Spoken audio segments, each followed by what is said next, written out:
Good evening ma'am. Good evening बेटा। चलिए continue करें। अ, कल हमने कला अकादमियों के योगदान एवं संस्कृति मंत्रालय की स्कीमों की चर्चा की थी। आज हम देखते हैं कि कला एवं संस्कृति मंत्रालय को उनके लिए कुछ सुझाव हैं। यदि उन सुझावों पर अगर वो ध्यान दे तो जो कंटेम्प्रेरी आर्टिस्ट हैं वो और फोक आर्टिस्ट जो हैं वो और कलाकार, इन तीनों के लिए ही बेहतरी हो सकती है।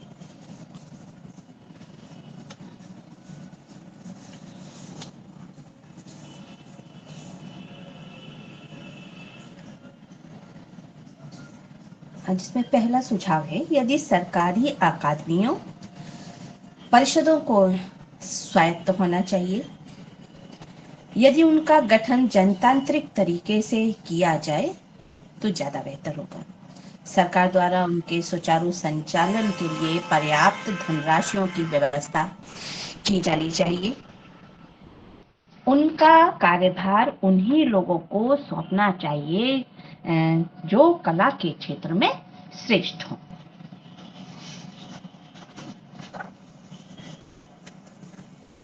दूसरा है, भारत भवन भोपाल, लंदन, कोलकाता की भांति सभी बड़े शहरों में कला केंद्रों की स्थापना हो, जहां उचित दर पर सारे साधन जो है।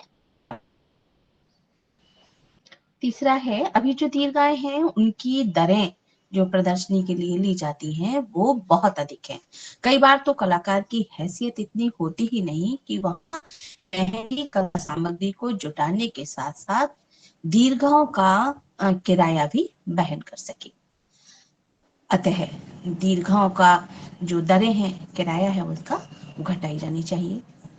नए आधुनिक एवं सुसज्जित जो दीर्घाएं हैं बनाई जानी चाहिए। उनका देखभाल स्वायत्त शासी निकाय के हाथ में होना चाहिए।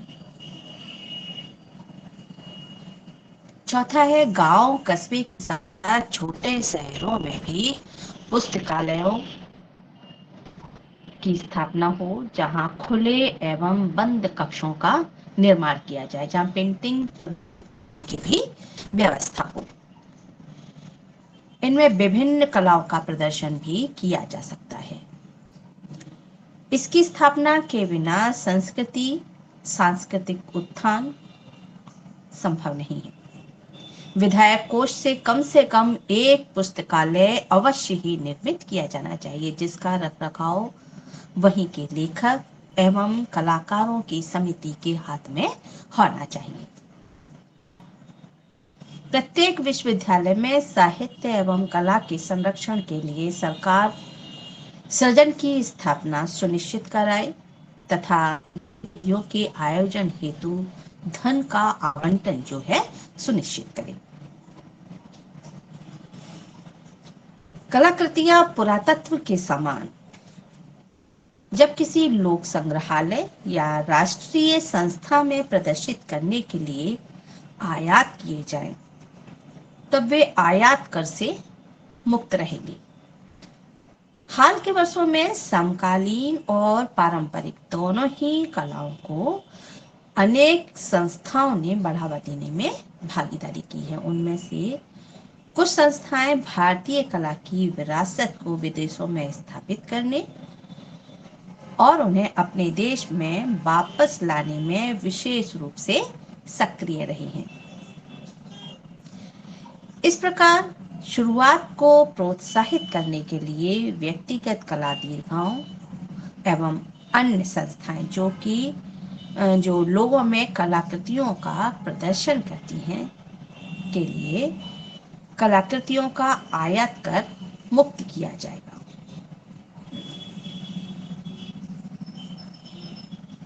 अब परिस्थितियों में जो मुख्य अंतर आया था वो ये था कि व्यक्तिगत संस्थाएं और कला दीर्घाएं विदेशों से पेंटिंग्स और मूर्तियां प्राप्त करने के लिए आगे आ रहे हैं, जो कि लोगों के समर्थ प्रदर्शन के हेतु रखी जाती है।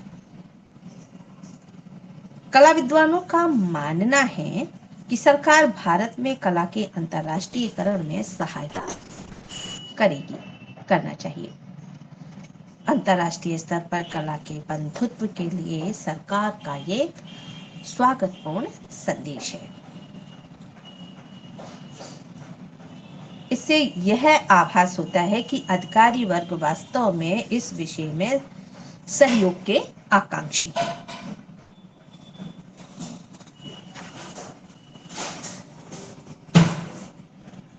अब हम देखेंगे कि कला के क्षेत्र में कला समीक्षकों की क्या भूमिका है। कला जगत में एक बदलाव पिछले कुछ सालों से बड़े तेजी से आया है। वो ये है कि कला और कला समीक्षा के बीच जो पहले संबंध था वो अब लगभग समाप्त हो गया है।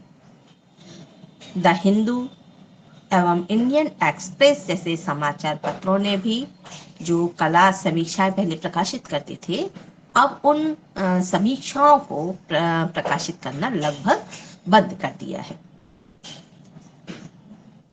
समाचार पत्रों के लिए कला समीक्षा जो है अब लगता है जैसे फालतू की चीज हो गई है।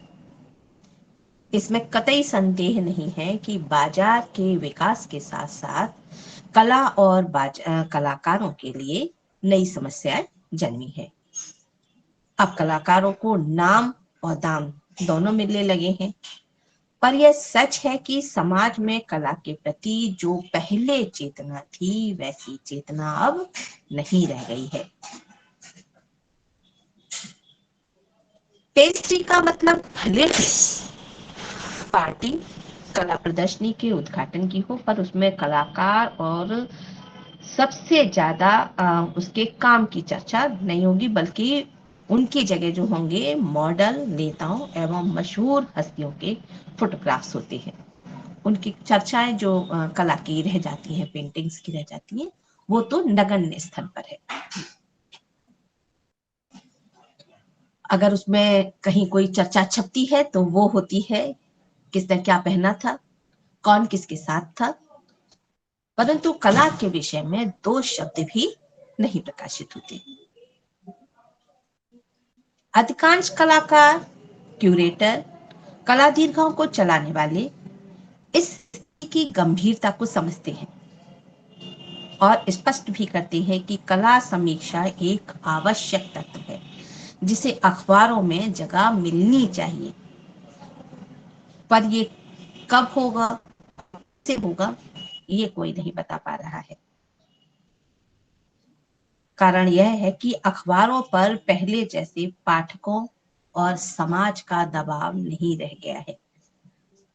अब अखबारों के मालिक और संपादक केवल उन्हीं चीजों को इम्पोर्टेंस देते हैं या तरजीह देते हैं जो कि आर्थिक रूप से लाभप्रद हों, और कला समीक्षा उनके लिए तो कोई लाभ की चीज है नहीं।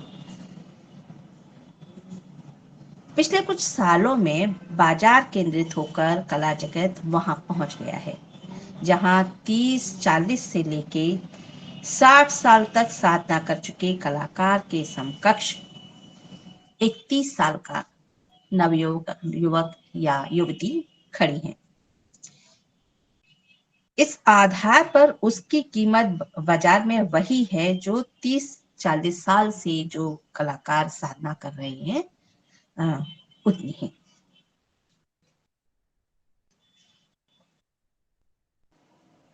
इस बाजार में महत्व है साधना का, किंतु साधना करने वाले कलाकारों को आज उतनी इम्पोर्टेंस नहीं मिल रही। हालांकि इस बाजार की जो समृद्धि है उसमें कलाकार का हिस्सा कम है। ज्यादातर हिस्सा तो गैलरियां ही ले जाती हैं। संचालकों और संग्रहालयों के पास उनका पहले ही धन चला जाता है। फिर भी जो है घाटे का सौदा नहीं है, क्योंकि कम से कम आज कलाकार को इतना पैसा तो मिल ही रहा है कि वो सम्मानजनक तरीके से कार्य कर सके। इतना ही नहीं, कलाकारों को अपने नए काम का पैसा इतना मिल जाता है कि वो बिना किसी चिंता के अपना जो पेंटिंग बनाने का कार्य है उसे जारी रख सकते हैं। कला बाजार ने तो जैसे कला समालोचनाओं को समाप्त ही कर दिया है। उसने कला साधना की जगह अब बाजार साधना को प्राथमिकता दी है, जहां महत्व का आधार उसकी कला की जगह है, जो उसको कीमत मिल रही है उसकी हो गई है। इसमें कलाकारों ने अपनी कीमत जो है बहुत ही बढ़ा चढ़ाकर दिखाई है, और दूसरे की जो कीमत है उनको खारिज करने की प्रवृत्ति कलाकारों में बहुत बढ़ गई है। कला समीक्षा की स्थिति पर विचार प्रस्तुत करते हुए कला आलोचक जो श्री केशव मलिक जी हैं, वो स्पष्ट करते हैं कि पिछले कुछ सालों में कला का बाजार बहुत बढ़ गया है। मुझे याद है कि 1960 से पहले कला बाजार जैसी कोई स्थिति नहीं थी। आज कला बाजार और मीडिया को कला की परख है और समीक्षकों की उनको कोई जरूरत नहीं है। उन्हें जरूरत है तो सिर्फ कला की कीमत की, पेंटिंग्स की जो कीमत मिल रही है आर्ट मार्केट में उसकी। एक बार कलाकार का जो नए कलाकार हैं उनका आर्ट मार्केट में नाम हो जाए, उसके बाद तो वो भी नहीं चाहते कि समीक्षक जो हैं उनके जो पेंटिंग्स हैं उनको कला मानदंडों पर कसे, या उनके विषय में कोई ऐसी बात लिखे जिससे कि उनकी कीमतों पर कोई विपरीत प्रभाव पड़ता।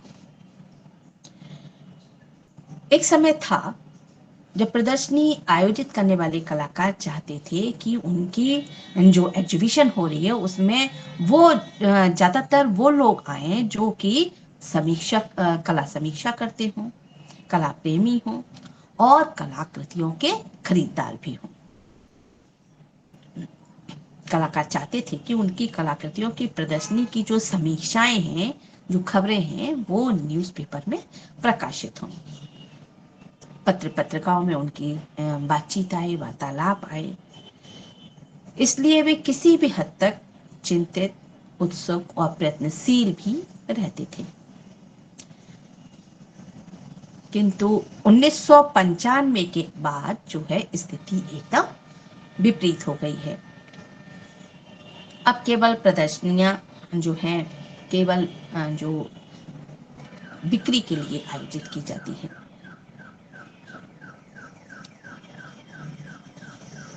कला समीक्षकों और समीक्षा की स्थिति पर जो कलाकार हैं जय झरोटिया जी स्पष्ट करते हैं कि कला समीक्षा स्तंभ में अब कोई नहीं लिखता उसकी पेंटिंग की एस्थेटिक वैल्यू क्या है। पेंटिंग की कम वैल्यू का सीधा अर्थ होता है कि उक्त कलाकार का जो कार्य है, जो पेंटिंग है, वो स्तरीय नहीं है। अतः अब चर्चा इस बात की होती है कि कलाकार की जो पेंटिंग्स है उसकी मार्केट वैल्यू क्या है। कला समीक्षकों की गंभीर आलोचनाओं में नवीन प्रयोगों एवं उनकी गुणवत्ता पर चर्चा न होने के कारण एक नकारात्मक प्रभाव ये भी सामने आने लगा है कि जो कलाकार हैं पहले जो हैं नित नूतन जो है एक्सपेरिमेंट होते थे, नए नए एक्सपेरिमेंट, न्यू एक्सपेरिमेंट लगातार होते थे। लेकिन अब कलाकार उन स्थिति से बचने लगा है कि अगर न्यू एक्सपेरिमेंट करे और वो एक्सपेरिमेंट जो है सामने वाले प्रेक्षक को या दर्शक को समझ नहीं आई तो उसकी पेंटिंग की वैल्यू कहीं गिर ना जाए। इसलिए एक बार बाजार में पहचान बनने के बाद शैली में कोई बड़ा परिवर्तन करने से ये कलाकार पीछे हट जाते हैं। उनका सारा ध्यान जो है उसी तरह का पेंटिंग्स बनाने में लगा होता है जिस तरीके का मार्केट में कार्य बिक रहा होता है अथवा जिस शैली में मार्केट में उनकी पहचान बनी होती है। कला समीक्षकों में समकालीन कला को अबूझ पहेली की भांति प्रस्तुत किया है। दर्शकों और पाठकों में इससे दूरी बढ़ी है। कुल मिलाकर स्थिति अच्छी नहीं है। इस स्थिति को समाप्त करना होगा।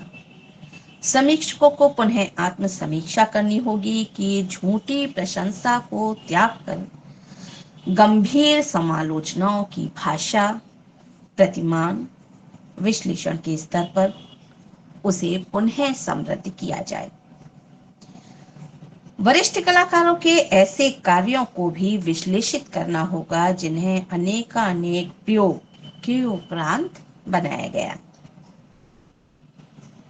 ताकि वो शैली जो है इतने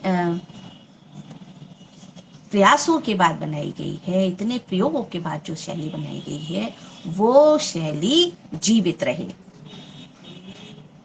नए कलाकार उस शैली को आगे बढ़ा सके। बहुत समीक्षक पेंटिंग में प्रयुक्त टेक्निक की तो बात करते हैं, परंतु ये भूल जाते हैं कि कलाकार समाज का ही एक अंग है। उसकी कला में सामाजिक सरोकारों की जो भूमिका होती है वो अत्यंत महत्वपूर्ण होती है। साहित्यिक और नाट्यलोचन की गहरी समझ जो है कला आलोचकों को बल देती है तथा कला को बहुत बारीकी के साथ सामाजिक सरोकारों से जोड़ पाने में सफल होती है। कला को समाज में प्रसारित करने हेतु कलाकारों की नियमित कला वार्ता, कला चर्चा, कला समीक्षा पर गोष्ठियां जो है आयोजित होनी चाहिए, ताकि कला का सही रूप जो है समाज के सम्मुख प्रस्तुत हो सके और जो प्रेक्षक हैं, जो समाज है, उसका भरपूर फायदा या भरपूर आनंद उठा सके। कला में दिन प्रतिदिन होने वाले प्रयोगों, आकृति की बनावट, रंगों का मनोवैज्ञानिक प्रयोग तथा सामाजिक कुरीतियों के संदर्भ में भी समीक्षकों को विस्तृत शोध पूर्ण तथ्य जो है प्रकाशित करने चाहिए, उन्हें दर्शकों के समक्ष स्पष्ट करना चाहिए। अब देखते हैं कि कला के क्षेत्र में मीडिया की क्या भूमिका है और कलाकारों को प्रोत्साहन स्वरूप जो अवार्ड्स मिलते हैं उनकी क्या भूमिका है। तो पहले देखते हैं हम मीडिया। आधुनिक समाज में मीडिया वह तत्व है जिसे चाहे रातों रात स्टार बना दे।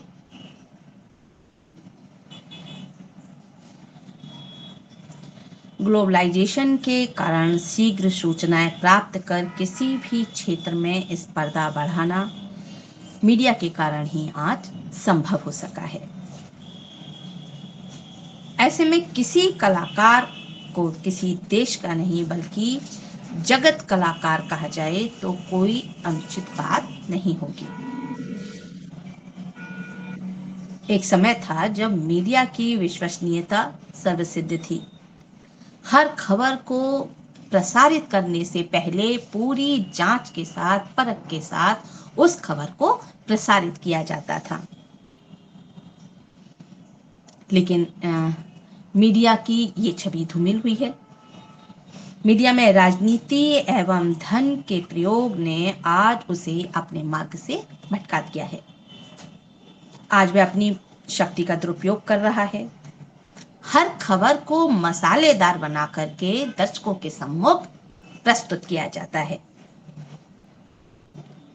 ये जानने का बिल्कुल प्रयास नहीं किया जाता कि इस खबर में कितने प्रतिशत की सच्चाई है।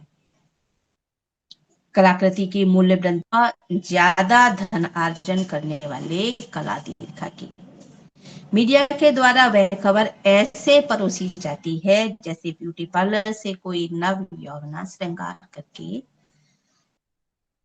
समाज के सम्मुख तड़क भड़क रूप में प्रस्तुत हो रही हो, जिसका कार्य केवल सामने वाले को लुभाना हो। यदि किसी कलाकार की पेंटिंग रिकॉर्ड मूल्य पर नीलाम होती है तो यही खबर सारा दिन न्यूज चैनलों पर, सारे न्यूज चैनलों पर या और न्यूज समाचार पत्रों पर की हेडलाइन बन जाती है, जिससे दुनिया की तमाम खबरें, जो और खबरें हैं, वो सारी खबरें दब जाती हैं। साथ ही अपरोक्ष रूप से अन्य को, जो कलाकार हैं, जो कला के क्षेत्र में बराबर कार्य कर रहे हैं, उनको भी सचेत कर दिया जाता है कि देखो आज इस कलाकार के इतने मूल्य हो गए, यानी आपके दाम पीछे की तरफ जाने लगे हैं, गिरने लगे हैं।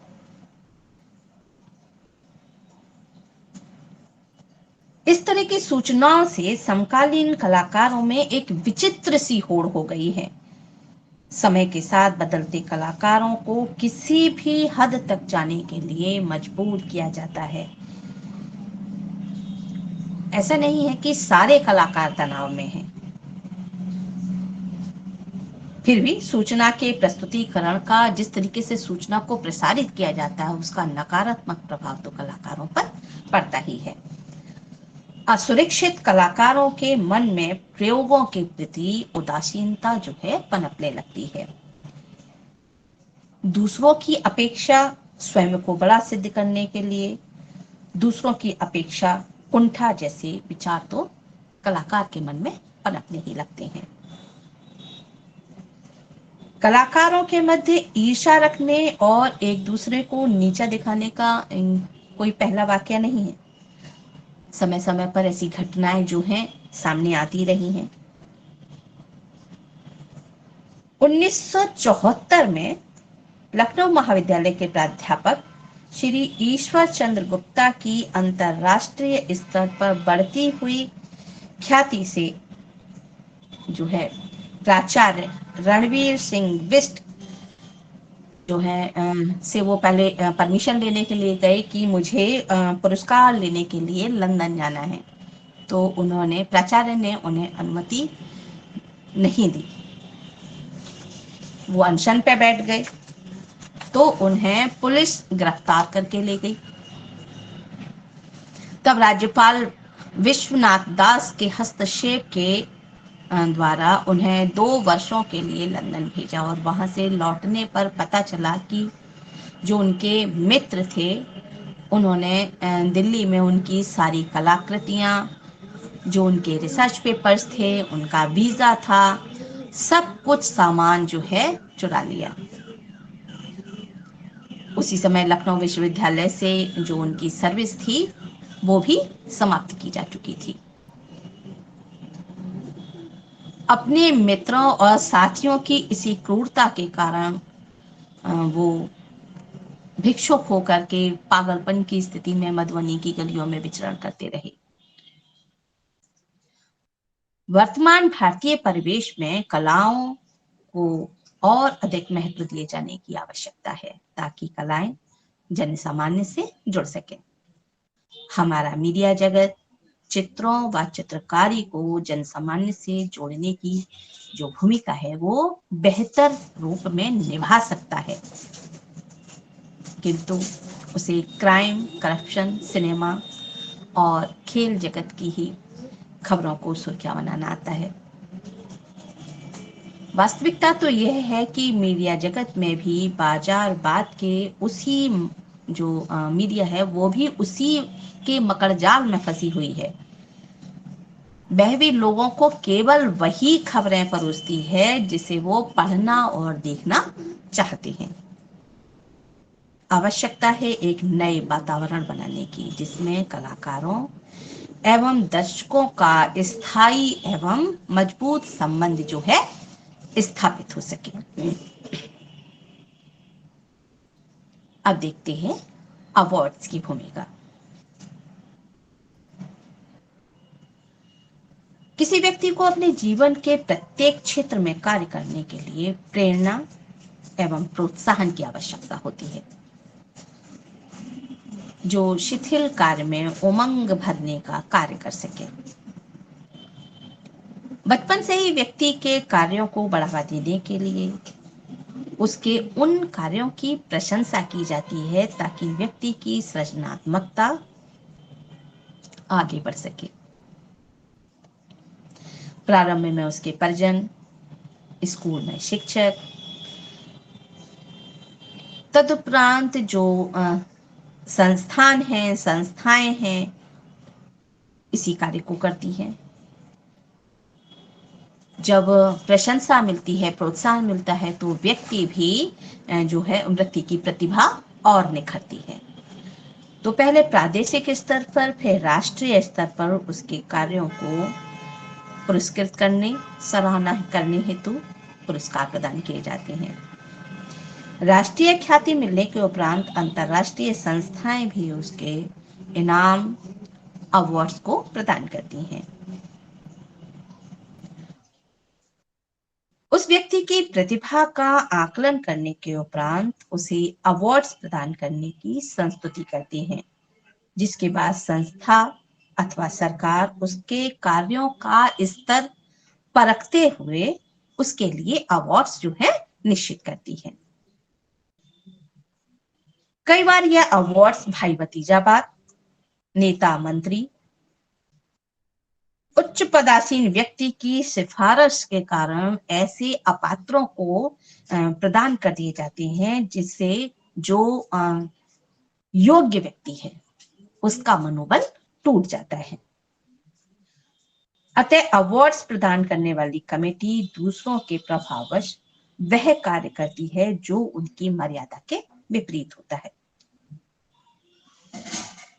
व्यक्ति यदि कलाकार हो अथवा जन साधारण, अवार्ड्स के द्वारा प्रतिष्ठा तो पाता ही है, किंतु कलाकार होने के कारण यदि उसे वो पद और प्रतिष्ठा मिलती है, अवार्ड्स मिलते हैं, तो उसकी पेंटिंग की मांग बढ़ती है तथा उसके दामों में तेजी आती है और उसके दाम जो है निरंतर ऊपर की ओर उठने लगते हैं।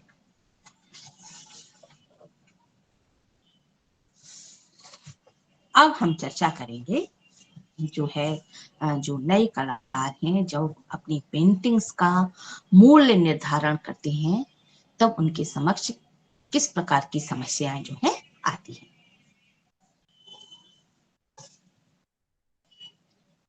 नवोदित कलाकार जब कोई कलाकृति बनाता है तो उसके समक्ष सबसे बड़ी समस्या होती है मूल्य निर्धारण करने की,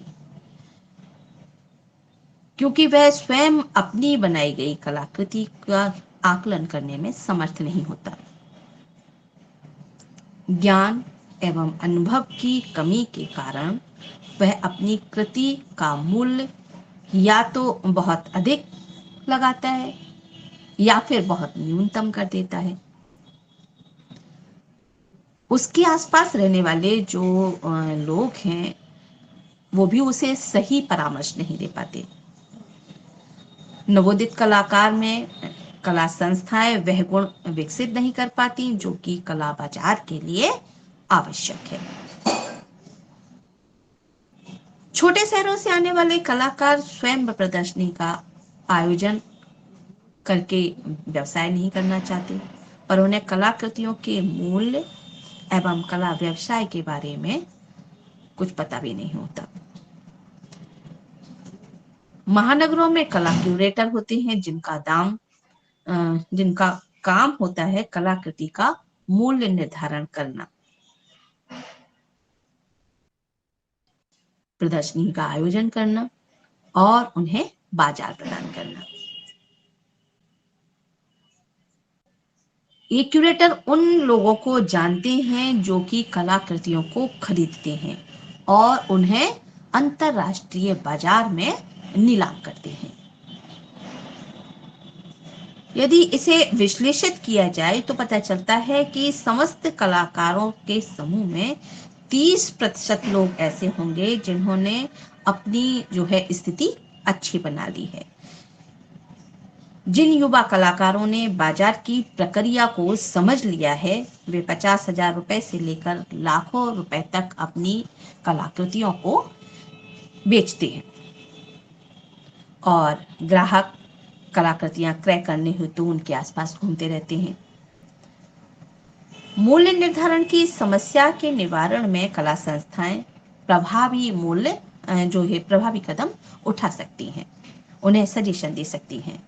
जिस प्रकार व्यावसायिक शिक्षा देने वाले संस्थान नौकरी देने हेतु बड़ी बड़ी कंपनियों को अपने यहाँ आमंत्रित करते हैं, उसी प्रकार कला संस्थाएं भी कला बाजार का रास्ता दिखाने वाली अकादमियों और पूंजीपतियों को अपने यहाँ जो है आमंत्रित कर सकते हैं। इससे पूंजीपतियों और चित्रकारों का जो है आमने सामने संवाद होगा। मूल्य निर्धारण का जो अधिकार है वो चित्रकार के स्वयं के पास होगा।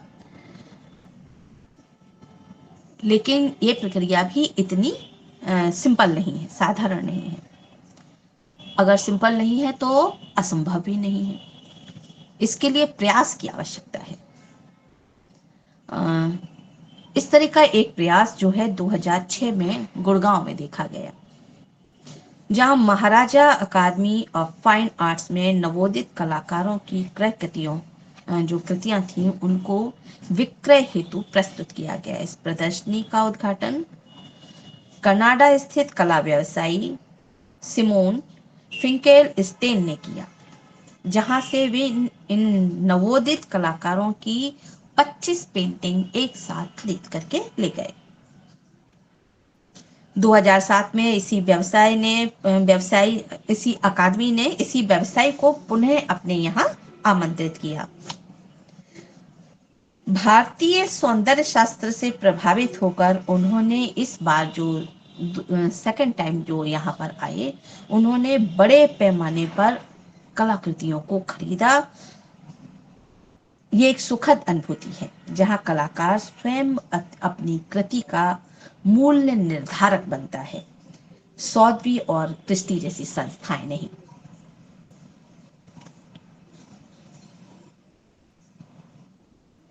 अब देखते हैं कलाकृति के समुचित प्रस्तुतिकरण की क्या समस्या है।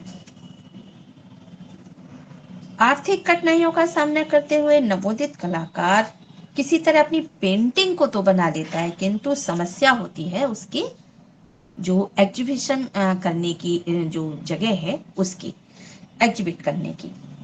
पेंटिंग का आकार क्या है, पेंटिंग एक जगह से दूसरी जगह कैसे ले जाई जाए, पेंटिंग की जो फ्रेमिंग है वो पहले कराई जाए या उस प्रदर्शनी स्थल पर ले जाकर के कराई जाए, पेंटिंग की फ्रेमिंग किस प्रकार कराई जाए, अगर पेंटिंग फ्रेमिंग करा ली है पेंटिंग की तो फिर उसकी जो पैकेजिंग है वो किस प्रकार कराई जाए, पेंटिंग को देश के बाहर भेजने से पूर्व क्या पेंटिंग का बीमा भी कराया जाए अथवा नहीं, फ्रेम लकड़ी का हो अथवा मटेरियल का, बाजार में कितनी नई तकनीकों की फ्रेमिंग जो है आई है, उन जो फ्रेमिंग की जो नई तकनीकें आई हैं उससे हमारी पेंटिंग कितनी सुरक्षित रहेगी, नवोदित कलाकार को कौन सा मंच प्रदान किया है जिससे उसकी अधिक से अधिक पेंटिंग जो है बिक जाए, कला दीर्घा जो है कितना प्रतिशत जो मुनाफा है वो रखेगी अपने पास और कितना परसेंट जो है कलाकार को मिलेगा। इस प्रकार की अनेक समस्याएं प्रस्तुतिकरण के समय युवा कलाकारों के समक्ष आती हैं, जिनका निवारण कला संस्थान के कला विशेषज्ञ बड़ी ही सहजता से कर सकते हैं, किंतु वह प्रस्तुतिकरण के प्रति उदासीनता का रवैया अपनाते हैं। यही कारण है कि कलाओं में विषयगत संवाद जो है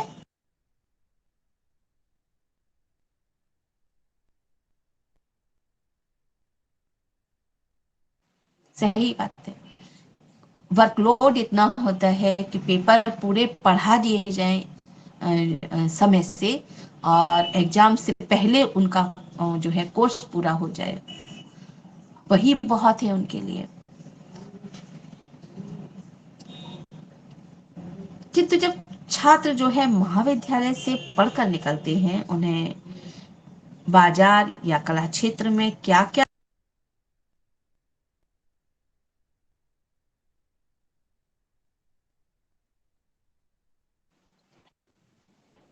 हेलो मैम। मैम आपकी आवाज़ नहीं आ रही है। Hello ma'am. वीडियो भी पॉज हो गया है।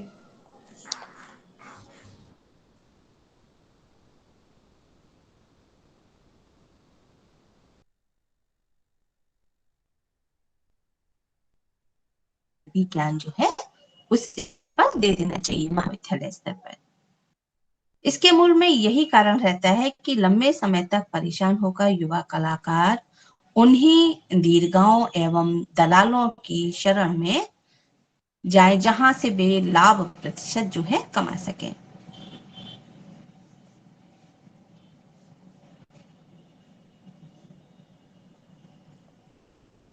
कला संस्थान जो है धन की कमी, विभागीय खींचतान के कारण एक दूसरे पर दोषारोपण करते हैं और जो इस समस्या है जो छात्रों के जीवन में आने वाली, उससे एकदम अलग हो जाते हैं। युवा कलाकार इस समस्या के साथ नितांत अकेला रहता है। बाजार का गणित समझने में उसे लंबा वक्त लगता है, इसलिए युवा कलाकारों को कला शिक्षा के साथ साथ कला दीर्घा एवं कला संस्थाओं का भी ज्ञान हो जाना चाहिए, क्योंकि जीवन यापन करने के लिए कला कर्म के साथ साथ कलाकृति के प्रस्तुतिकरण का ज्ञान होना भी परम आवश्यक है। अब चर्चा करेंगे बिचौलियों और दलालों के बारे में। रियल एस्टेट की भांति कला बाजार में बिचौलिए एवं दलालों ने अपनी जो है आमद बढ़ाई है। ये महानगरों में महंगी होती जमीन की भांति पेंटिंग्स में भी बिना लागत लगाए मोटी रकम कमा रहे हैं। लाखों करोड़ों कमाने के चक्कर में दलालों की भीड़ और असामान्य जो तत्व हैं उनका दबाव बढ़ता जा रहा है। आज दलाल जो है बाजार विशेषज्ञ बन गए हैं। पूंजीपतियों को जो शेयर खरीदने में जैसे विशेषज्ञों की जरूरत पड़ती है, अब वो बिचौलिए उस भूमिका को निभाने लगे हैं। बाजार में वो पैसा निवेश भी करा रहे हैं।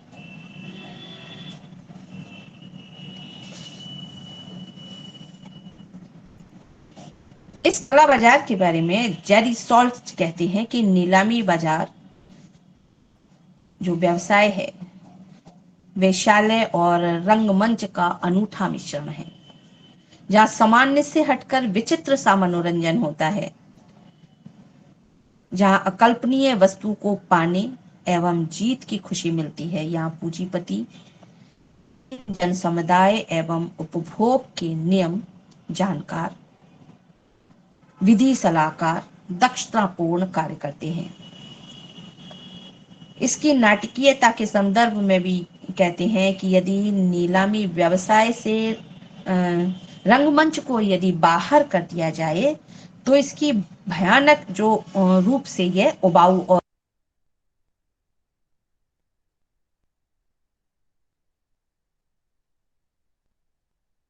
समकालीन कला नीलामी में आरक्षित सीटों पर हम संग्रहालय कर्मियों के साथ साथ रूस, चीन से आए खरीदारों और सक्रिय दलालों को देख सकते हैं, उनकी भीड़ को देख सकते हैं जो प्रतिवर्ष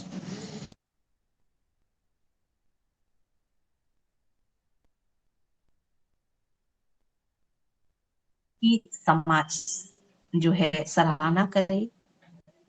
इस हेतु वो बोली लगाने से पूर्व दलालों की सलाह पर भरोसा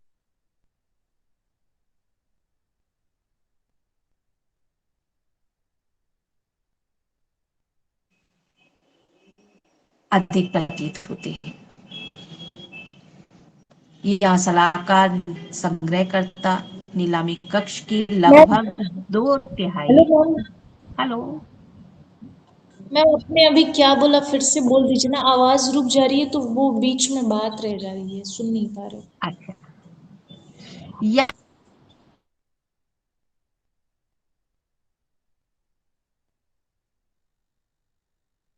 पेंटिंग्स जो है खरीदनी है, प्रतिबद्ध होती है वो इसके लिए। इसके लिए सलाह की आवश्यकता होती है कि वे पेंटिंग्स की किस खेप पर बोली लगाएं और कितनी बोली लगाएं। इसके लिए न्यूयॉर्क के जाने माने जो आर्ट डीलर हैं रिचर्ड फिन, वो कहते हैं कि पूंजीपतियों की पारिवारिक पृष्ठभूमि को जानकर प्राय हम क्रेता की जो क्रय शक्ति है, ये सामने वाला जो खरीदने के लिए पैसा लेकर के आया है, वो कहे कि हमें 10,000 रुपए की हमारी पैसा हमें लगाना है, लेकिन वो चाहते हैं कि 10,000 की बजाय हम डबल से शुरू करें, यानी हम 20,000 रुपए से तक उसको मजबूर करें कि वो पेंटिंग 20,000 रुपए में खरीदी जाए। उसकी जो क्रय शक्ति है उससे दुगने ऊपर जाकर के वो बोली लगाने की कोशिश करती है।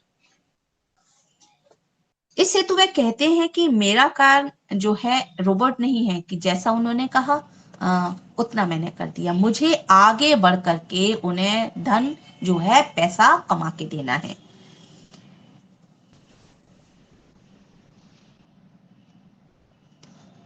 और यदि इस काम के लिए मैं मोटी रकम लेता हूं तो वो भी बुद्धि का जो है, बुद्धि के द्वारा कमाई गई मेरी कला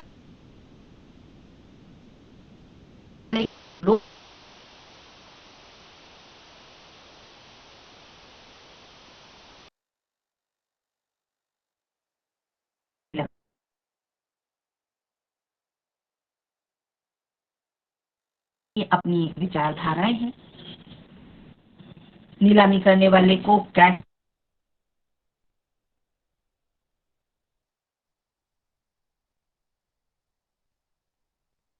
टिकट से ही होता है, जो कि जिसके अंदर एक विशेष आइडेंटिटी छिपी हुई होती है। नीलामी कक्ष, जिसको साइबेरिया हॉल बोला जाता है, इस कक्ष में सभी के जो स्थान ग्रहण करने के उपरांत प्राथमिक उद्घोषणाएं होती हैं और पेंटिंग्स के जो है लॉट अंदर लाए जाते हैं। न्यूयॉर्क की जो पारंपरिक नीलामियों में जो होती हैं, वहां केवल जो अश्वेत लोग हैं वही लोग पेंटिंग्स उठा करके अंदर लाने का कार्य करते हैं।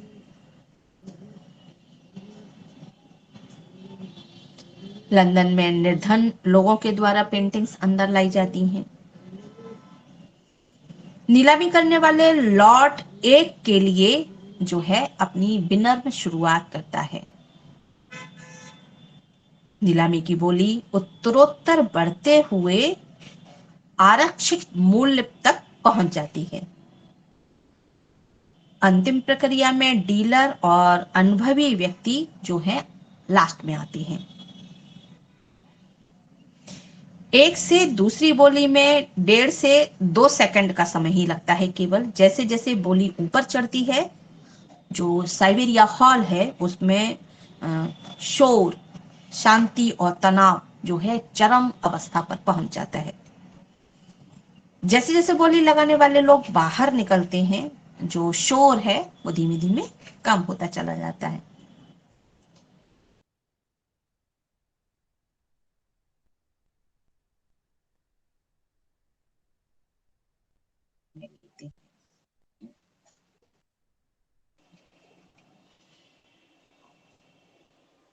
क्रिस्टीज के अध्यक्ष जो कि जस्सी पाल हैं, क्ली हैं, कहते हैं कि किसी भी लॉट की नीलामी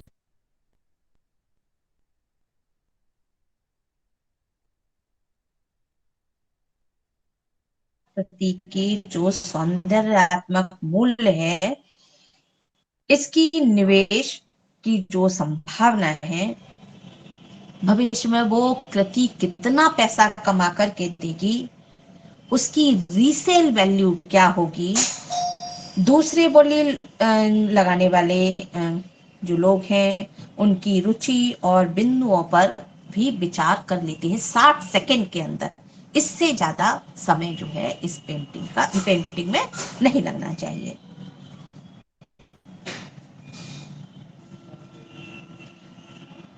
कभी कभी किसी बड़े मेले में लगाने हेतु एक जो पेंटिंग जिसमें कि कुछ चमत्कृत कर देने वाले रंगों का प्रयोग किया गया हो, ऐसी कृति की या टेक्निक ऐसी जबरदस्त हो जो कि एक क्षण के लिए अ, सामने वाले को अपनी स्थिति से विस्मृत कर दे, चकाचौंध हो जाए आदमी देख करके, ऐसी पेंटिंग्स की भी आवश्यकता होती है। जो दलाल हैं ऐसी पेंटिंग्स के लिए निवेश कराते हैं। निश्चित तौर पर जो है ऐसी पेंटिंग्स जो है भारी मूल्य को लेकर के वो देती है।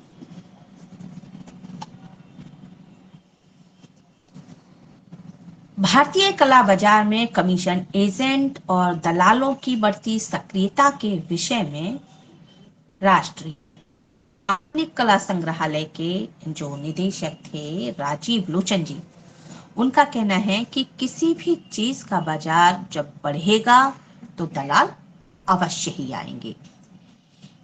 इनके आने से कीमतें जरूर बढ़ी हैं, किंतु हमारे यहाँ सब कुछ अभी नया नया लग रहा है।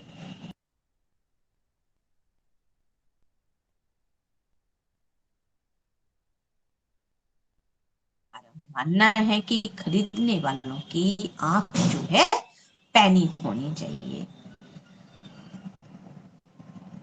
तभी ऐसे लोगों का जो ऐसी कृतियां हैं उनका सौदा किया जा सकता है।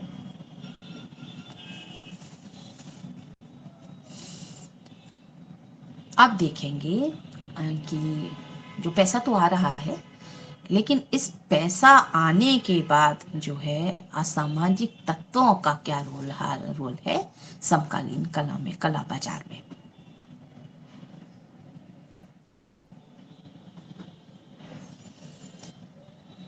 भारत में बेरोजगारी की समस्या दिनों दिन बढ़ती चली जा रही है। रोजगार की तलाश में तो युवा ऐसे ही बढ़ते रहते हैं, किंतु तकनीकी शिक्षा के अभाव एवं आर्थिक विपन्नता के कारण रोजगार पाने से वंचित रह जाते हैं।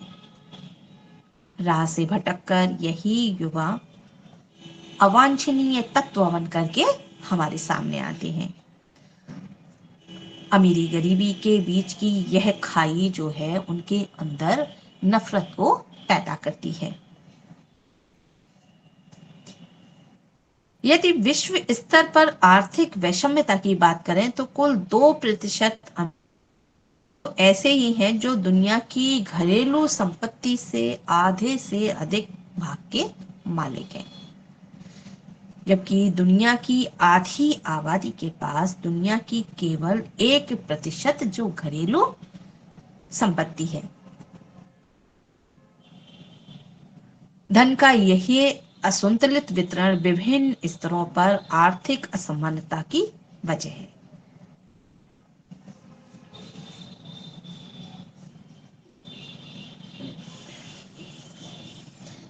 सन 2000 में आंकड़े जो इकट्ठे किए गए थे उसमें 2000 में 499 व्यक्ति ऐसे हैं जो डॉलर कमाने की दृष्टि से अरबपति थे, जबकि 1 करोड़ 30 लाख व्यक्ति करोड़पति की श्रेणी में आते थे। भारतीय संदर्भ में अगर हम चर्चा करें तो आज भारत भी प्रगतिशील देशों की श्रेणी में आता है, जहां महानगरों में करोड़पतियों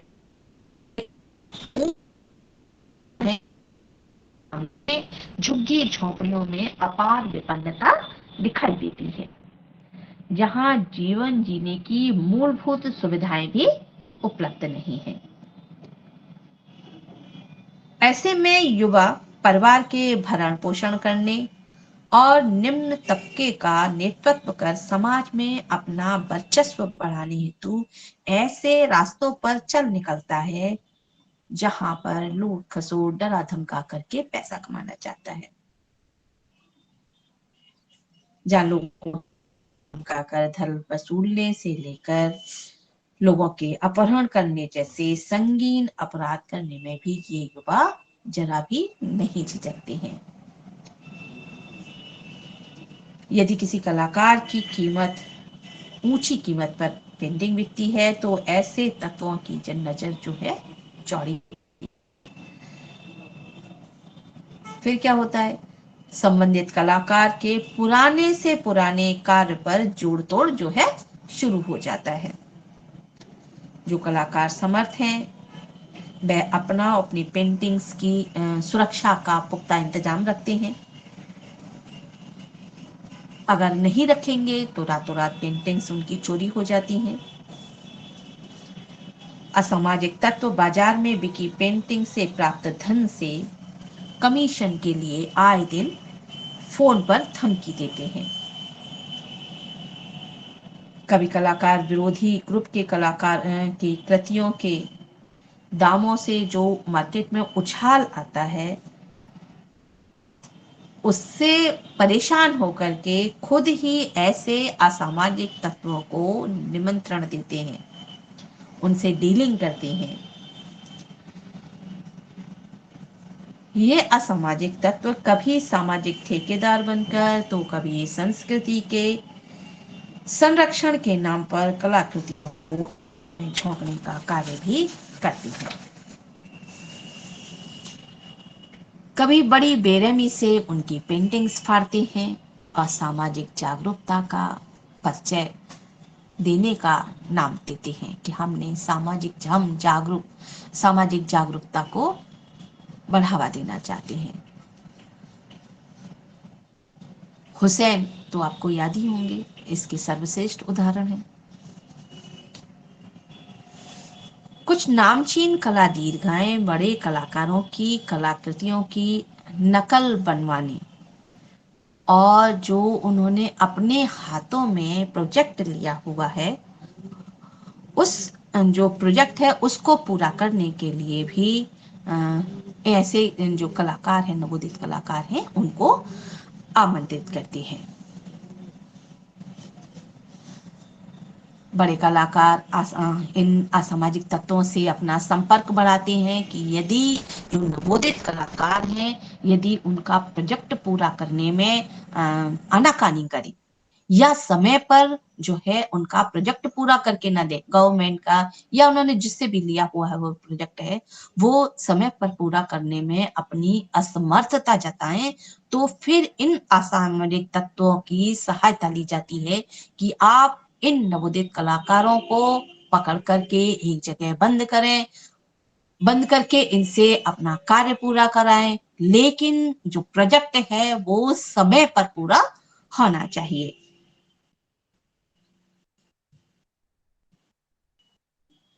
ये तत्व प्रतिभावान कलाकारों को बहलाकर फुसला कर न मानने पर जबरिया ऐसे अनुबंधों पर कमीशन पर कार्य कराते हैं। ऐसी ही जो घातक प्रवृत्ति है अभी कुछ दिन पहले ही देखी गई थी मूर्तिकला में, जिसे हम ठेकेदारी भी कह सकते हैं। हमारे समाज के कुछ नामचीन लोग जिनमें जातीय क्षेत्र विशेष की प्रतिष्ठा स्थापित करने की जिनमें होड़ सी लगी रहती है, अपने वर्चस्व हेतु विभिन्न क्षेत्रों हों जैसे राजनीति है, साहित्य है, समाज सुधार है, साधु संत हैं, शिक्षाविद हैं, किसी भी क्षेत्र से नाम लिया जा सकता है, जगह जगह उनकी विशालकाय पत्थर की मूर्तियां चित्र स्थापित करने हेतु ऐसे अभियान सरकार चलाती है। और पार्टी में जो लोग आते हैं, जो राजनीतिक पार्टियां आती हैं, ऐसे कलाकारों को वो प्रोजेक्ट पूरा करने के लिए उनका सिलेक्शन किया जाता है। सरकार का उद्देश्य जनसाधारण का दिल जीतना होता है ताकि संबंधित जाति का संपूर्ण वोट बैंक उन्हें हासिल हो सके। इसके लिए चित्रकारों, मूर्तिकारों और शिल्पकारों से संपर्क किया जाता है।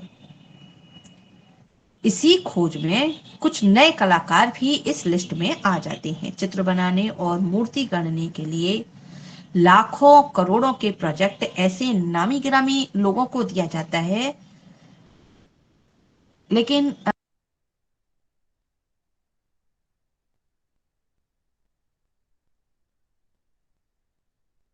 बड़े नाम के साथ बड़े बड़े,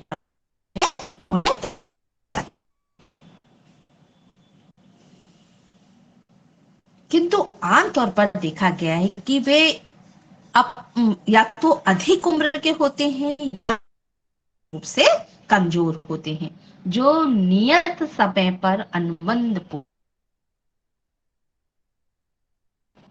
इसके लिए वो नए कलाकारों एवं मूर्तिकारों को बुलाते हैं।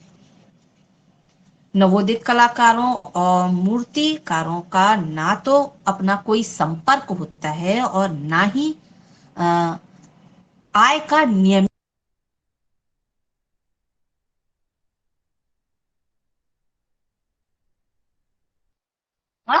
कार्य करते हैं, लेकिन इसके लिए भी उन्हें उचित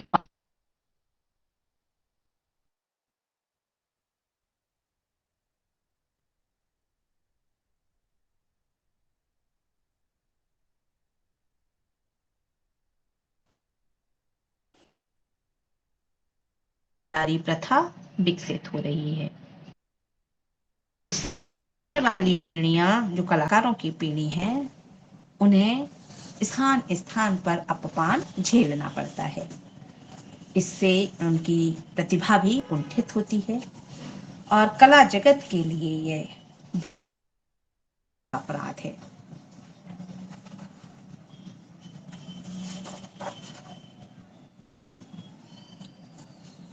अब बात करेंगे इन समस्याओं के उन्मूलन के लिए क्या ठोस कदम उठाए जा सकते हैं। समकालीन कला में जागरूक कलाकार ही अपनी पहचान जो है बना सकते हैं, इसलिए उसे प्रत्येक रहना आवश्यक है। यदि उसमें समाज के प्रति प्रतिबद्धता का अभाव और स्वयं तक सिमटे रहने की भावना होगी, तो उसमें उत्तरदायित्व की जो गुरुतर भावना है उसका विकास नहीं हो। बाजार में उलझे चालाक जो गुरु हैं उनकी भी श्रेष्ठ गुरु नहीं बनने देंगे या श्रेष्ठ चित्रकार नहीं बनने देंगे। अपने हितों की साधने में के क्रम में जो पुरानी पीढ़ी है नई पीढ़ी को भी भ्रम में डाले रखेगी। जो युवा छात्र अपनी संस्कृति से लगाव नहीं रखते, वो स्वयं असंवेदनशील होकर अपनी ही संस्कृति पर आघात करेंगे, जिससे उसकी रचनात्मकता समाप्त हो जाएगी। अतः युवा कलाकारों को आधुनिक कला का गंभीर या गहन अध्ययन के साथ साथ बाजार में योगदान देने वाले सार्थक तत्वों का भी अध्ययन करना बहुत आवश्यक है। इस क्षेत्र की समस्याओं को समझना होगा और उनके उन्मूलन के लिए ठोस कदम भी उठाने होंगे।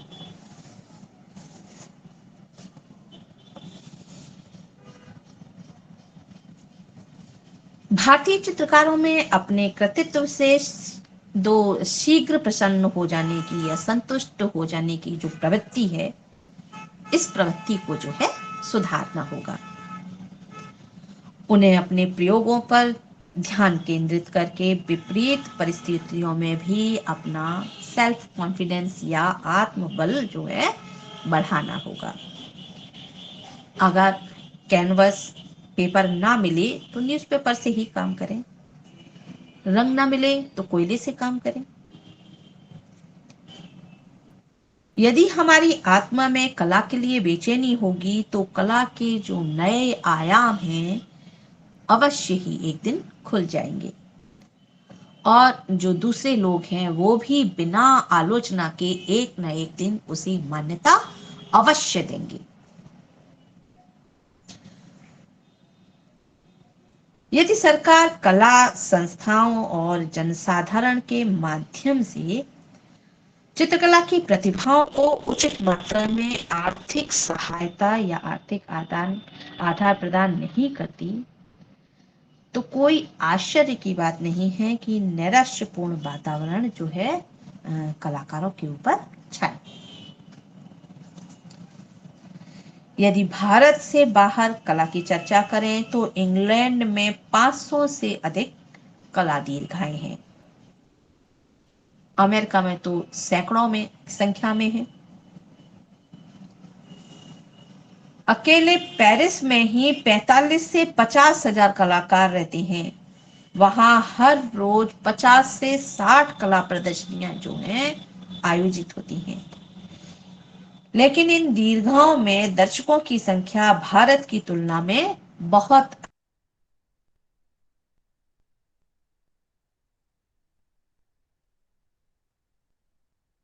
अन्य बड़ी कला दीर्घा नहीं है।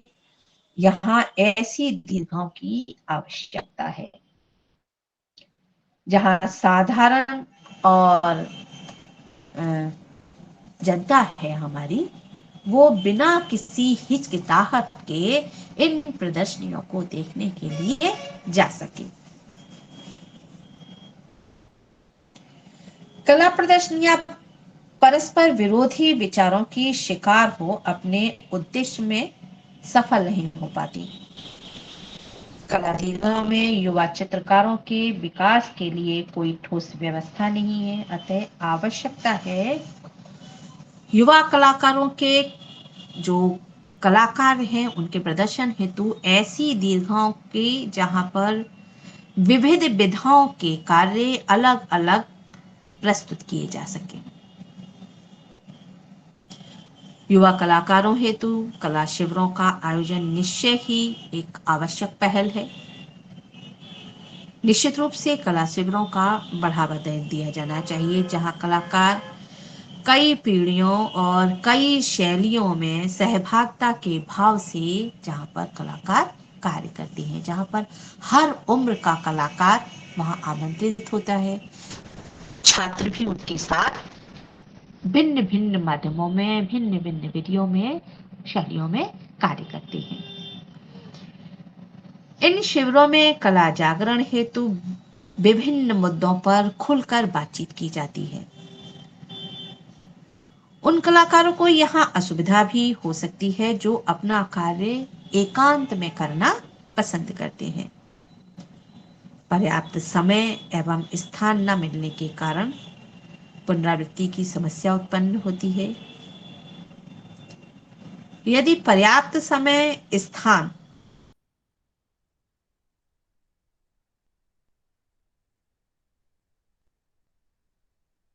करने का उन्हें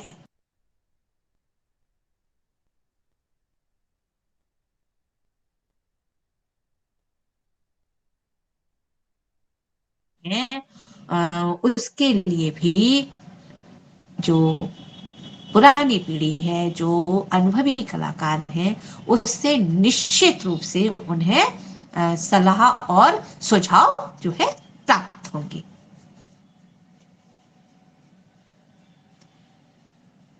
कलाकार एवं दर्शकों के मध्य जो है स्नेहिल तारतम्य का अभाव रहता है। कलाकारों और दर्शकों को इसके लिए जो है सम्मिलित प्रयास करने की आवश्यकता है। इसके लिए रचनात्मक कार्यों की शुरुआत करनी होगी जो कि संवादहीनता की स्थिति से ऊपर उठकर आदर्शों की सीमा में रहते हुए जांच पड़ताल पर आधारित हो। स्थितियों से पलायन करने से कुछ नहीं होगा। कलाकारों को इस समस्या से निपटने के लिए जन जन तक पहुंचना होगा, तभी इस दिशा में जो है सफलता मिल सकती है। कला के बाजारीकरण में प्रतियोगितावादी प्रवृत्ति से क्षेत्रीय कलाकार जो है पिछड़ जाते हैं। विभिन्न कला संस्थाएं और अकादमियां कला को प्रजातांत्रिक रूप देने का प्रयत्न करती हैं। जहां सबके लिए स्थान होता है वहां क्षेत्रीय कलाकारों को राष्ट्रीय एवं वैश्विक स्तर तक उन्नत करने के लिए अकादमी को चाहिए कि प्रोफेशनल कलाकारों को छात्रों तक वहां महाविद्यालय और स्कूल स्तर तक भी पहुंचाने का कार्य किया जाए। युवा कलाकारों के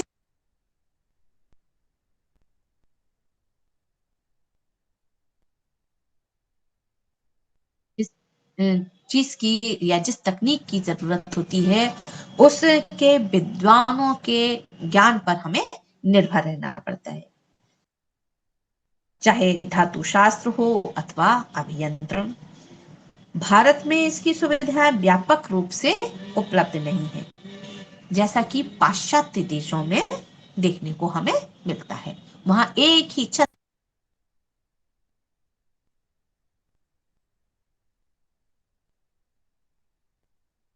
एक और समस्या है कृतियों के आकार की।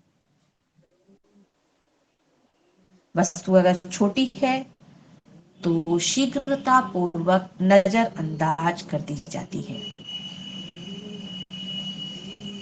परंतु जब उसका 1000 गुना अतिरंजित आकार को चित्रित किया जाता है तो हम उस विशाल काय पेंटिंग्स को ही सौंदर्य का प्रतिमान मान बैठते हैं। इस समस्या के निवारण हेतु सामुदायिक अनुदान की प्रवृत्ति का पैदा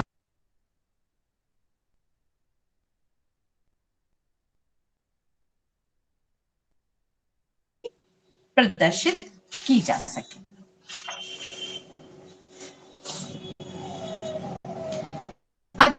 कला समीक्षक पुराने शास्त्र को जहां कला की कसौटी मानते हैं, वहीं वो ये भूल जाते हैं कि आधुनिक परिप्रेक्ष्य में उसकी उपाधि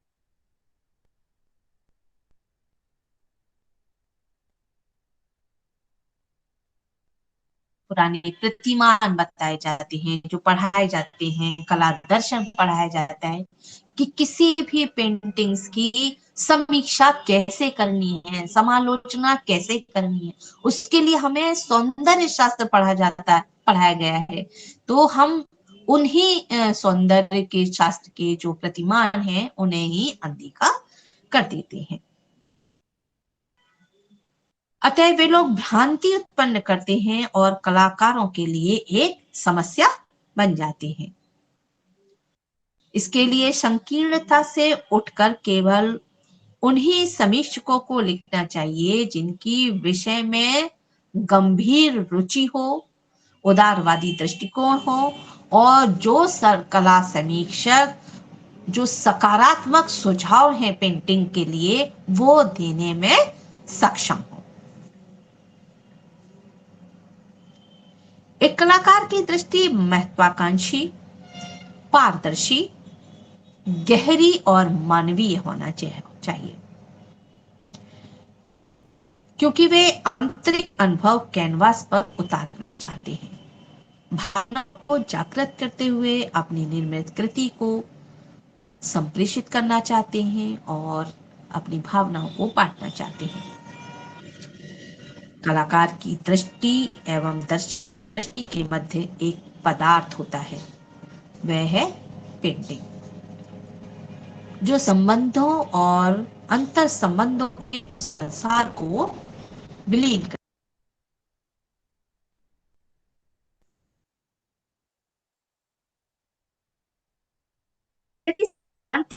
समाज मानता है कि राष्ट्र का निर्माण केवल राजनीतिज्ञों, पूंजीपतियों और व्यवसायियों के द्वारा होता है, वरन वास्तविक निर्माण विचारकों और कलाकारों के द्वारा होता है। तो सरकार को चाहिए कि कलाकारों को यात्रा संबंधी सुविधाएं जो हैं प्रदान करें।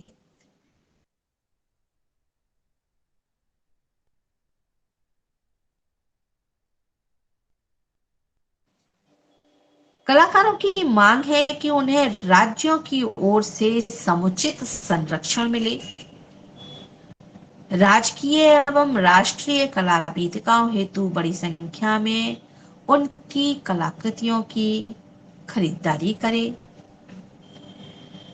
सभी सार्वजनिक स्थलों, बड़े पार्कों, रेलवे स्टेशनों राष्ट्रीय अंतर्राष्ट्रीय कंपनियों को एवं सौंदर्य प्रदान करने हेतु वहां पर फ्रेस्को चित्र या म्यूरल्स बनवाने के लिए आमंत्रित करें।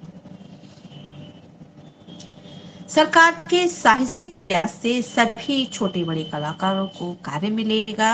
साथ ही युवा कलाकारों को जो श्रेष्ठ गुरुजन हैं उनके निर्देशन में कार्य करने का भी मौका मिलेगा। इससे जो शैली है पुरानी शैली उनका भी संरक्षण जो है हो सकेगा। चित्रकार एवं कवि में मूलभूत भिन्नता नहीं है। दोनों ही अपने स्वप्नों एवं कलाकारों को आकार प्रदान करते हैं।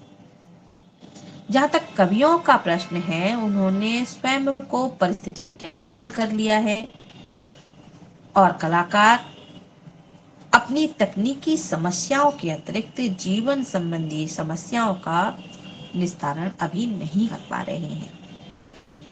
इस संदर्भ में उनके समक्ष एक ही रास्ता है कि वे अपनी कृतियों का मूल्य इतना रखें कि उसे केवल अकादमियां और जो धनिक वर्ग है वो ही उसे क्रय कर सके। उनके इस प्रयास से जो आजीविका की समस्या है वो तो हल हो गई है, किंतु जो कला है वो कलाकृति है वो क्रय और विक्रय की करके रह गई है। सभी लोग जो कला रसिक हैं, जो उसका आस्वादन करना चाहते हैं, उनके हाथ से वो चीज छूट रही है। जो धनिक वर्ग है वो केवल उन्हें सजाने के लिए और पैसा कमाने के लिए प्रयोग कर रहा है, लेकिन जो वाकई उसका आस्वादन करना चाहते हैं, उस पेंटिंग को अपने पास रखना चाहते हैं, उनके पास धन का जो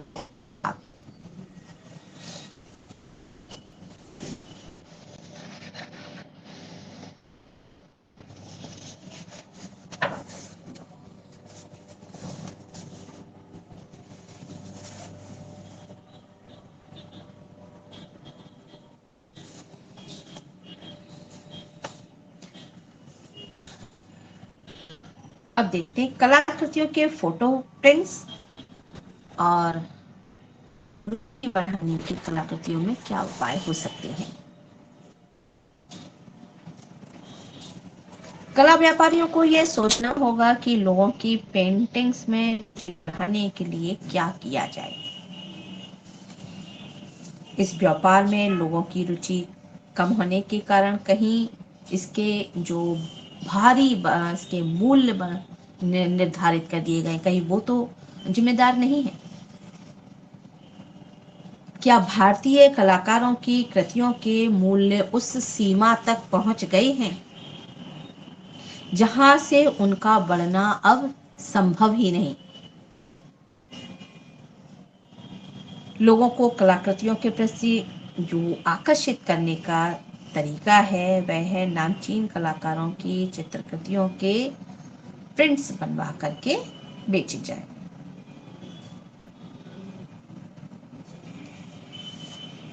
कुछ समय पहले तक मूल चित्रों की फोटो प्रतियों को खरीदना और अपने या पास रखना जो है अच्छा नहीं माना जाता था, उसे देखी दर्जे की चीज कहा जाता था। परंतु अपनी समृद्धि को प्रदर्शित करने के अन्य विकल्प लोगों के पास है। नर्धनाढ्य वर्ग की पेंटिंग के प्रति कम होती हुई रुचि से कला दीर्घों के मालिकों में भय तो है ही। इसकी स्थिति भी कब सुधरेगी अभी कहा नहीं जा सकता। कला प्रदर्शनियों की समीक्षाएं अब मीडिया से ना के बराबर हैं। कुछ जो पत्रिकाएं हैं निकलती हैं, किंतु विषय से संबंधित सूचनाओं एवं एकाग्रता की न्यूनतम उपलब्धि के कारण कलाप्रेमियों तक वो जो पत्रिकाएं हैं वो पहुंच नहीं पाती हैं। कुछ व्यापार विशेषज्ञों का इसमें सुझाव है कि पेंटिंग्स के फोटो प्रिंट्स तैयार करके, जो बहुत ही नामी गिरामी चित्रकार हैं, उनकी पेंटिंग्स के फोटो प्रिंट्स निकलवा करके सेम साइज रख के, सेम फ्रेमिंग रख करके जो है तैयार करके बेचे जा सकते हैं। इससे धनी वर्ग लाखों के बजाय हजारों को खर्च करने के लिए तैयार होगा। ऐसे प्रिंट्स पर चित्रकारों के जो है मौलिक हस्ताक्षर हों, जिससे जो कहना चाह रहे हैं वो ये कि इसके प्रिंट्स तैयार करा लिए जाएं और चित्रकारों को तैयार किया जाए कि उन कृतियों के ऊपर केवल और केवल मौलिक हस्ताक्षर कर दें।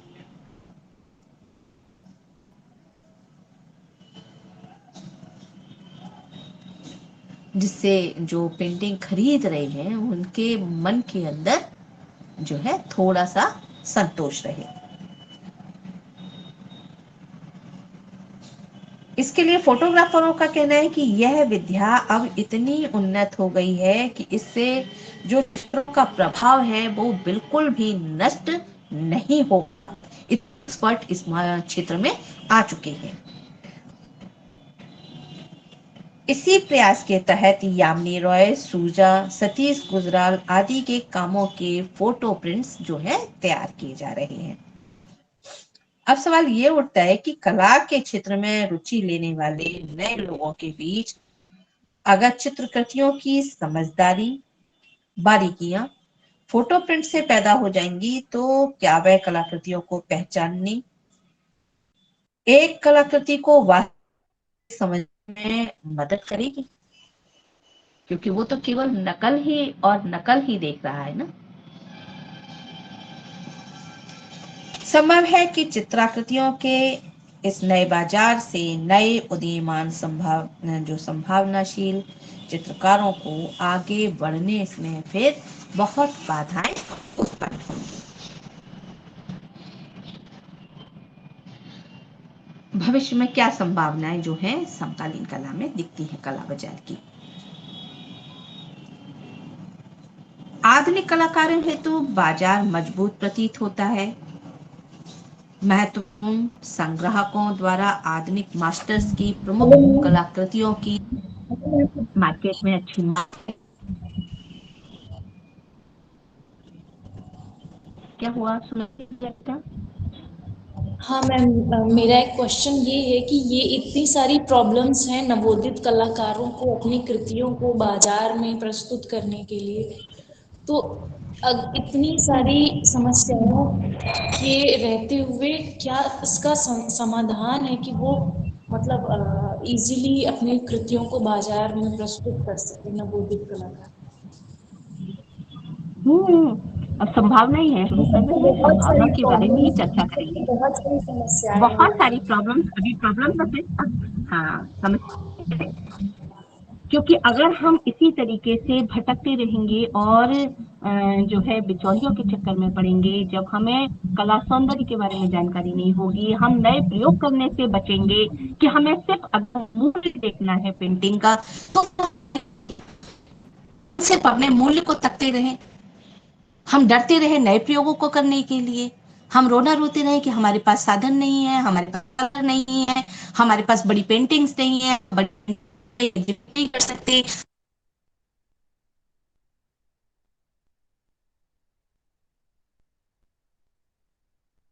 हमारे हाथ में है। उन प्रयासों के द्वारा देखिए, उस पर लगने वाला तो टाइम है।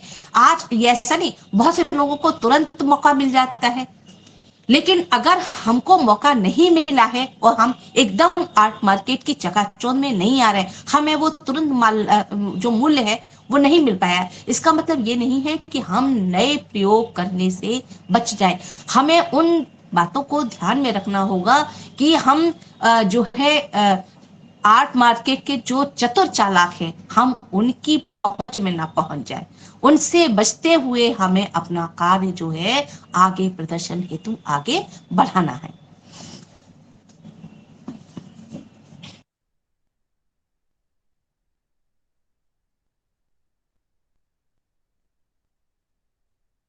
के हर्ष गोयनका के अनुसार भारतीय कला बाजार जो है अभी स्थिर है, इसकी स्थिरता भी उचित है। भारतीय पेंटिंग्स अब निवेशकों के निवेश एवं विकल्पों को पूरा करती हैं। गुणवत्ता और खरीदारों की जो संख्या है उसमें लगातार बढ़ोतरी हो रही है।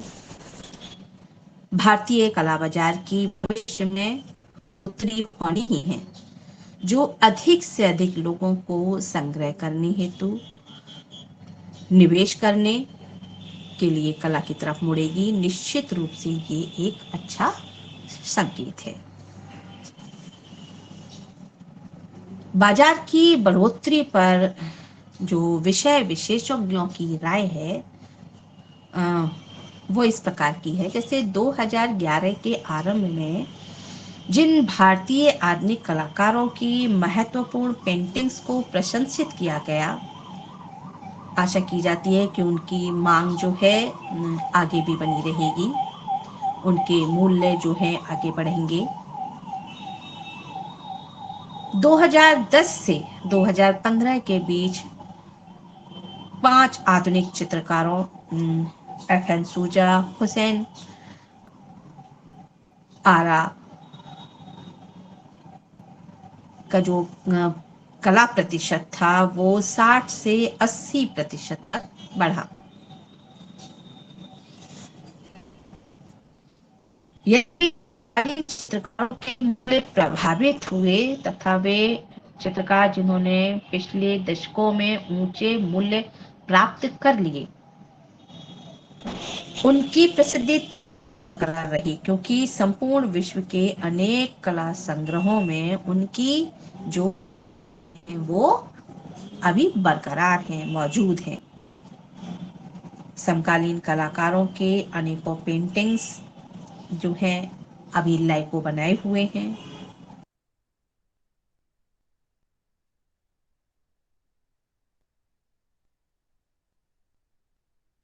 मात्र अपने संग्रह के रिक्त स्थानों को भरने के लिए पेंटिंग्स को खरीद रहे हैं। जैसे चटर्जी एंड लाल की मार्टमर चटर्जी हैं, वो लोग केवल अपने इन्हीं जो खाली रिक्त स्थान है उनके पास, उसको भरने के लिए पेंटिंग्स को खरीद रहे हैं। कला विद्वान अरविंद विजय मोहन जो कि दिल्ली से हैं, कहते हैं कि यहाँ समकालीन कला श्रेणी की बात है तो गुणवत्ता की ओर रुझान जो है दिखाई देता है। आर्थिक अवरोध उन कलाकारों के लिए समस्या खड़ी करता है जिन्होंने अपना करियर अभी अभी बनाना शुरू किया है और जो अभी संघर्ष कर रहे हैं। इसका अर्थ यह भी है कि सबसे में कुछ का कार्य कम मूल्य पर उपलब्ध है। अनेकों कलाकार ऐसी थीम खोज रहे हैं जो उनकी पीढ़ी का जो है सोच है उसको सामने ला सके। अनेक नए कलाकार जैसे मिनाम अपांग, रोहिणी, नित्यन, उन्नी कृष्णन की बहुत प्रशंसा पा रहे हैं। देवेश्वर सारनाथ बैनर्जी, अतुल भल्ला, हुमा मुलजी आदि को आप पोर्टफोलियो में स्थान जो है दे सकते हैं। उन्हें अरविंद विजय मोहन रिकमेंडेड।